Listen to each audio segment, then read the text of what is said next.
Hello everyone, সবাই কেমন আছো? আশা করছি ভালো আছো, সুস্থ আছো। তো প্রতিদিনের মতন আজকে কি কাজ করি সেটাই তোমাদের সাথে শেয়ার করি। তো কাজ তো অনেক কিছুই থাকে। তো আজকে আমি প্ল্যানিং করেছি একটু নিজের ঘরটাকে পরিষ্কার করব। তো ঘর পরিষ্কারই ছিল, কদিন একটু অসুস্থ ছিলাম, তো সেই কারণে ডিপ ক্লিনটা আর কি ছিল না। তো আজকে ভাবলাম একটু ক্লিন করে নিই। তো যাই, এদিকে দেখো আমি বেডটাকে আর কি মুছে নিচ্ছি সুন্দর করে।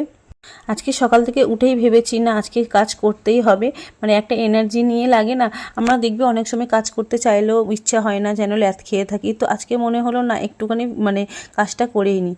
তো নিজের ঘরটাকে যেমন পরিষ্কার রাখতে হবে, ঘরের বাইরেটাকে অবশ্যই পরিষ্কার রাখতে হবে।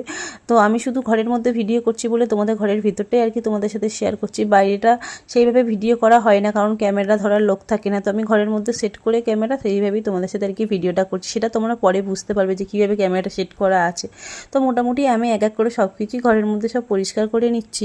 আর এদিকে দেখো, এই যে আয়নাটা আমি কবে থেকে পরিষ্কার পরিচ্ছন্ন করিনি, এটা পরিষ্কার করতে একটু বেশি সময় লেগেছিলো, কিন্তু মনে হলো না যেন তুড়ি মেরে কাজটা হয়ে গেল। মানে এতটাই স্পিডে যদি কাজ করতে পারতাম তাহলে সংসারের কাজগুলো কত তাড়াতাড়ি শেষ হতো আর কত তাড়াতাড়ি আমরা রেস্ট পেতাম। কিন্তু সংসারে যে সেই কাজ সেটা না, নিজের কাজ নিজেকে করতে হবে। তার কারণেই নিজের ঘরটাকেও পরিষ্কার রাখতে হবে।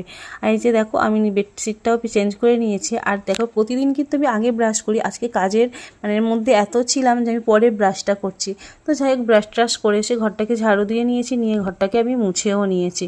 ঘরটা মোছার পর কিছুটা জামা কাপড়ও অনেকটা কাছাকাছি করেছি, সেটা তোমাদের সাথে পরে শেয়ার করছি। তো যাই হোক, এরকম ঘরটাকেও মুছে নিয়েছি। এদিকে স্নান করে আমি চলে এসেছি।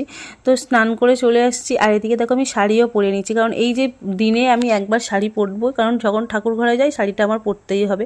কারণ শাড়ি পরে ঠাকুরের পূজা তো দিতেই হবে। আমার শাড়ি পরে আমি কিন্তু বাইরে বা নাইটি বা কিছু পরে আমি কিন্তু ঠাকুরের পূজা দিই না। আমি শাড়িটা আমার ভালো লাগে যে শাড়ি পরে ঠাকুরকে পূজা দেবো। এদিকে দেখো সিঁদুরটাও পরে নিচ্ছি। আর এদিকে দেখো সিঁদুরের টিপও পরে নেবো। তো কার কার সিঁদুরের টিপ পরতে ভালো লাগে অবশ্যই কমেন্ট করো। তো আমি ছোট্ট টিপ পরি বলে ছোট্ট মতন একটা টিপ দিয়ে নিলাম।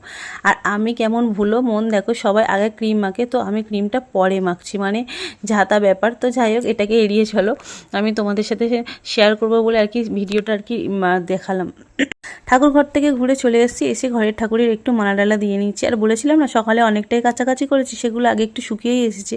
এবার স্নান করে জামা কাপড়গুলো একটু মেলে দিচ্ছি। এদিকে দেখো আগের জিনিসগুলো সব শুকিয়ে গেছে বলে একটু উল্টে পাল্টে দিচ্ছি। আসলে শীতের রোদ্দুর তো সেইভাবে টেম্পারেচারটা কম থাকে, তো আজকে রোদ্দুরের পরিমাণটা একটু কম ছিল, তো সেই কারণে একটু বারবার এসে উল্টে পাল্টে দিচ্ছি। আর সকালে সত্যিই খুব খিদে পেয়েছিল, কিন্তু কাজের মধ্যে বলে খাওয়া হয়নি। আর এদিকে দেখো আমি একটু খেয়েও নিয়েছি, নিয়ে রান্নাবান্নাগুলোও করে নিয়েছি। কিন্তু রান্নাবান্না করতেও তো সময় লাগে দেখো, কিন্তু ক্যামেরায় যেন মনে হচ্ছে কত তাড়াতাড়ি না সব কিছুই হয়ে যাচ্ছে। তো যাই হোক, খাওয়া দাওয়া করে এসে একটু আইসক্রিমও খেয়ে নিচ্ছি। আর সন্ধ্যেবেলায় তোমাদের দাদাভাই ফুচকা